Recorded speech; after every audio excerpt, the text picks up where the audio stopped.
অগ্রহায়ণের অমাবস্যার পুজো বড়মার কাছে দিয়ে নৈহাটি থেকে ফেরার সময় ভাবলাম একটু শ্যামনগরের মুলাজোর কালীবাড়ি হয়ে যায়।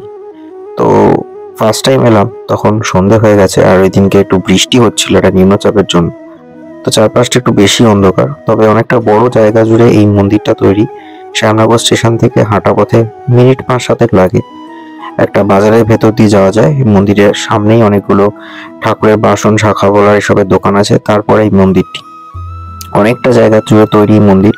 যদিও ভেতরে ছবি তোলা বারণ, তাই মায়ের মূর্তি আমি ছবি তুলতে পারিনি, ভিডিও একদম স্ট্রিক্টলি প্রহিবিটেড।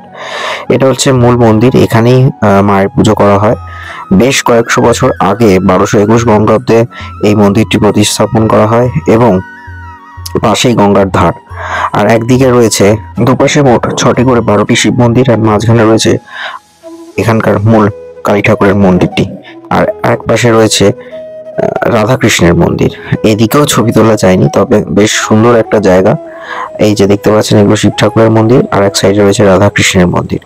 তো সব মিলিয়ে হচ্ছে এই মুলাজোড় কালীবাড়ি শ্যামনগর, এবং এখানে বাৎসরিক উৎসব হয় 31শে বৈশাখ। আর শীতকালে পৌষ মাস জুড়ে এখানে পৌষ মেলা হয়, অর্থাৎ 14ই ডিসেম্বর থেকে 14ই জানুয়ারি পর্যন্ত গোটা 1 মাস ব্যাপী এখানে পৌষ উৎসব হয়, মেলা বসে। তো যে কেউ ঘুরে আসতে পারেন। এই মন্দিরটি দিনের বেলা গেলে খুবই ভালো লাগবে শ্যামনগরে।